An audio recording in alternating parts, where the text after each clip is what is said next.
सकाम भक्ति में आएगा। संसार चाहिए कि सकाम भक्ति, और संसार से परे आप चाहिए। जैसे जब मनु महाराज ने कह दिया तो कहा कि हमको आप जैसा, तो वो भी अच्छा हो गए, मजबूर हो गए कि आप शरीर से हो जाऊं कह जाई अमृतव तनय खूब मैं आई। कबूल कर लिया, मैं हम आए। लेकिन वो आने की प्रक्रिया में मनु महाराज की सृष्टि में शुरुआत कहाँ से हुई? कश्यप आदित्य से, और फिर कश्यप आदित्य महातप कीन्हा इनको मैं पूरब वर दीन्हा ते दशरथ कौशल्या रूपा कौशलपुरी प्रगट नर भूपा तिनके गृह अवतरी हम जाई अंशन सहित सुचारी भाई आज शक्ति जय जग पुजाया सो अवतरी मोरिय माया। सब बता दिया। तो प्रक्रिया वहां से शुरू हुई कश्यप आदित्य से, और दशरथ जी के राजमहल का जो प्रक्रिया हुई, राम लक्ष्मण मैंने धर्म अर्थ काम मोक्ष ये चारों यहाँ आ गए। लेकिन अब इनको लोग राम के रूप में या धर्म के रूप में जैसा माने, कोई राम के रूप में रखेगा तो राम भगवान है, धर्म के रूप में रखेगा तो संसार में उसका जीवन उत्तम होगा। हम आप क्या अपने जीवन में उतारना चाहते हैं? राम अपने को कभी भी नहीं जनाए कि मैं भगवान हूँ। जैसी लोगों की प्रेरणा है, यहाँ तक कि त्रिकालदर्शी गुरुदेव वशिष्ठ जो है, यह अंत में जब विजय प्राप्त करके राज्याभिषेक हो गया है, तब जो है एकांत में आके मिले हैं कि भैया अब जो है बहुत हो गया, ये गुरु चेला वाला मामला गड़बड़ा। अब तक मैं तुम्हारा गुरु रहा, लेकिन ऐसे ही छूट जाएगा।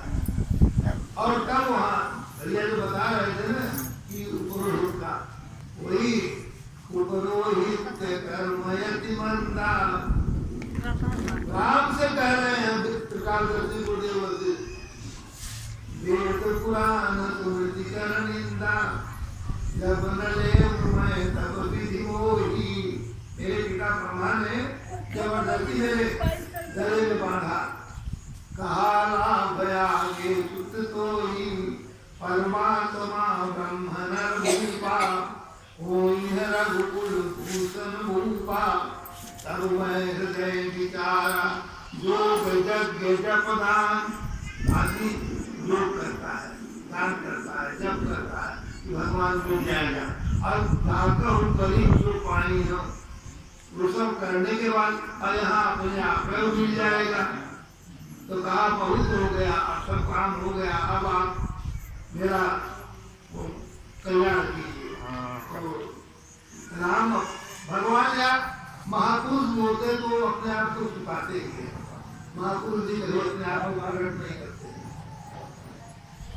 तो अब हम अगर समर्पित हैं तो जैसे महाराज जी के साथ में गुरु महाराज है, तो उन्होंने भी अपने आप को जहाँ तक हो सका छिपाया, लेकिन पुण्य प्रबल रहा तो अपने राज्य से निकले और अयोध्या काशी मथुरा अन्य कहीं नहीं रुके, सीधे वहाँ पहुँच गए। तो ये पुण्य है जिसको अर्जित करने की प्रेरणा कोई भी महापुरुष कहीं भी आप किसी समाज में जाएंगे, अगर आपको ऐसी कोई प्रेरणा दे रहा तो ठग भी ही नहीं है। नहीं तो ठग वेशधारी जो है ये तो घूम ही रहे हैं। हाँ ये सब बहुत है, ठग वेशधारी जो है इसे कभी कभी देश का सम्मान बढ़ाते हैं।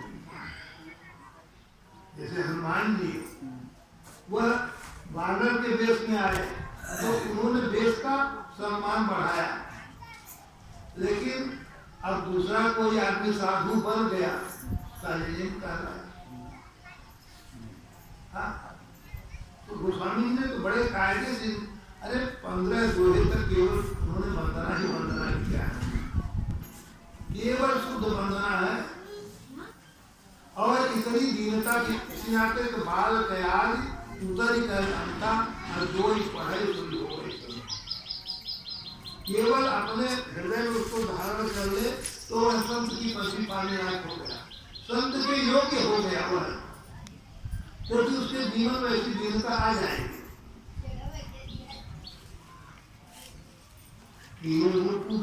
साधु सममानु जग जामवंत हनुमानु। ये कुबेर, कुबेर माने भालू, भालू का या बंदर का जो रूप है, इसको उन्होंने धारण किया, लेकिन बढ़ाने के लिए उस देश का सम्मान बढ़ाया। और कोई कोई आदमी सुवेश का धारण कर लेता है, अब जैसे डकैत है साधु का वेश धारण कर लिया, तो उस वेश उसकी रक्षा कर रहा है, वेश उसकी रक्षा कर रहा है, क्योंकि उस वेश के लायक है। चाहे उधरे ही अंतन हो रावण राहु, जिस दिन वह रहस्य खुलेगा तो वह अपमानित हो जाएगा, लेकिन तब तक तो सुरक्षा दे रहा है। तो हमको आपको ऐसा जीवन निर्वाह करना चाहिए, ऐसा साथ पकड़ना चाहिए, ऐसा कर्म करना चाहिए कि अपने आप को जब जानकारी हो गई इस क्षेत्र में हम आ गए और भजन करने की स्थिति में हमारी मुद्रा है, हमारे विचार है, तो भजन करना चाहिए। और वक्त जरूरत पर कभी संत महात्मा को, जैसे आप जाएंगे तो हम प्रेरणा मिलेगी। जब हम तीर्थ में जाते हैं, अरे सीताराम का सौभाग्य वो कहते थे कि 1 हफ्ता पहले स्नान जब शुरू हो तो वहाँ जाना चाहिए, और जब तीर्थ या मेला समाप्त हो जाए तो 1 हफ्ता बाद आना चाहिए। क्यों कहते थे? जब आप जाते हैं तब सजावट रहेगी, तब आप सजावट चमक दमक देखेंगे, और जब मेला खत्म होने लगे तो वहाँ की घबराहट देखेंगे। तो दोनों आप जब देखेंगे तब आपको दोनों की जीव का समन्वय, दोनों का समरी निकाल करके आप अपने आप को एडजस्ट कर सकते हैं। चकाचौंध में आप पागल नहीं होंगे। और अंत वाले को देख करके भरद्वाज और याज्ञवल्क्य का जो संवाद है, माघ मकर गति रवि जब होई, तीर्थपति आव सब कोई। प्रयागराज यहाँ तो ये मेला खत्म हो गया, खत्म रोका खत्म होने रहस्य बताया। तो अब यह चीज कहीं भी कार्यक्रम हो, वहाँ के रहस्य को जानने के लिए उसके पहले चकाचौंध देखिए, और जब समापन हो तो उसका आनंद लीजिए। दोनों के बीच में आप अपने मन को समझा सकते हैं। हकीकत आप आश्रम पे जाए, महाराज जी के आश्रम पे तो आप गए ही हैं। आश्रम पे जाने पे जब कभी कभी कोई कार्यक्रम रहता है, उस दिन की भीड़ देखिए, और सामान्य, अरे सामान्य और नहीं, इतवार और अन्य दिनों का देख लीजिए। जो 20 से 6 दिन है, 7वें दिन इतवार आता है, उस दिन लोकल के लोग जो उस दिन मेला जरूर लगेगा, जो जब ज्यादा होगी। और ये 6 दिन जो थोड़ा हल्का रहेगा, तो कोई आदमी शनिवार और रविवार में जाकर के देख, सोमवार में देख कि क्या फर्क पड़ता है, कितने चाहने वाले। और कहीं गुरु पूर्णिमा से, कहीं एकादशी है, तो वहाँ जो देखना जो करना है ना, श्रद्धालुओं को देखना वो देखिए। लेकिन महाराज जी से तो आप जब आप थोड़ा शांति रहेंगे तभी मिल पाएंगे, और नसीब है कि वो उपलब्ध है। शास्त्र जैसे आप पढ़ते हैं वो मूर्तिमान शास्त्र है।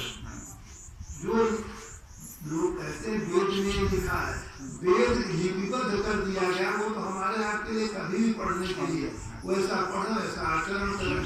लेकिन आज लड़ाई जो शुरू हो गई, ये जब वेद किताब नहीं थी तब हम आपका चरण होके पीते और पाते।